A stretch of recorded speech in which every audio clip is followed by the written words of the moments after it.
મોરબીના બરવાડા ગામે પૂર્વ સાંસદ મોહન કુંડારિયા અને હાલના સાંસદ પરસોત્તમ રૂપાલાની હાજરીમાં વૃક્ષારોપણનો કાર્યક્રમ યોજાયો હતો, જેમાં ગામ લોકોએ ભેગા મળીને એક જ દિવસે 1000 વૃક્ષો વાવવાનો સંકલ્પ લીધો હતો। આ પ્રસંગે સાંસદ પરસોત્તમ રૂપાલાએ જણાવ્યું હતું કે ગામની દરેક માતાઓએ આ 1000 વૃક્ષો વાવ્યા બાદ તેનો ઉછેર કરવાની સ્વૈચ્છિક રીતે જવાબદારી સ્વીકારી છે અને આ અભિયાન 20 દિવસ સુધી ચાલશે અને આ 20 દિવસમાં 15 લાખના ખર્ચે 70 ગામોમાં પાંજરા સાથે 3000 જેટલા વૃક્ષો સમિતિના 152 સ્વયંસેવકોને આપીએ અને સ્વયંસેવકો ગામ લોકોના સહકારથી ગામની સાર્વજનિક જગ્યાઓમાં વૃક્ષો વાવશે અને તેનો ઉછેર કરશે।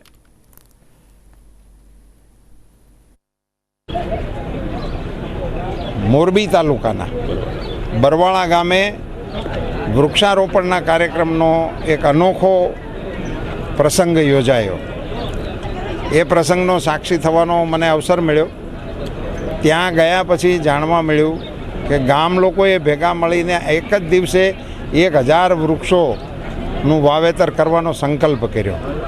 પણ મારે આપ મીડિયાના માધ્યમથી એ બરવાળા ગામની ખાલી વૃક્ષના વાવેતર કરવાની વાત કરવાનો આશય નથી, પણ અત્યંત એક નવી વાત ત્યાં ગયા પછી જે જાણવા મળી છે, જે આપના માધ્યમથી તમામ ગામોને અને લોકોને હું જણાવવા માગું છું કે આ 1000 વૃક્ષોનું ધ્યાન રાખવાની જવાબદારી એ ગામની માતાઓએ સ્વીકારી છે સ્વેચ્છાએ। એટલે તમામ વૃક્ષ દીઠ એક બેન પોતાનું નામ લખાવશે કે આ વૃક્ષનું ધ્યાન હું રાખીશ।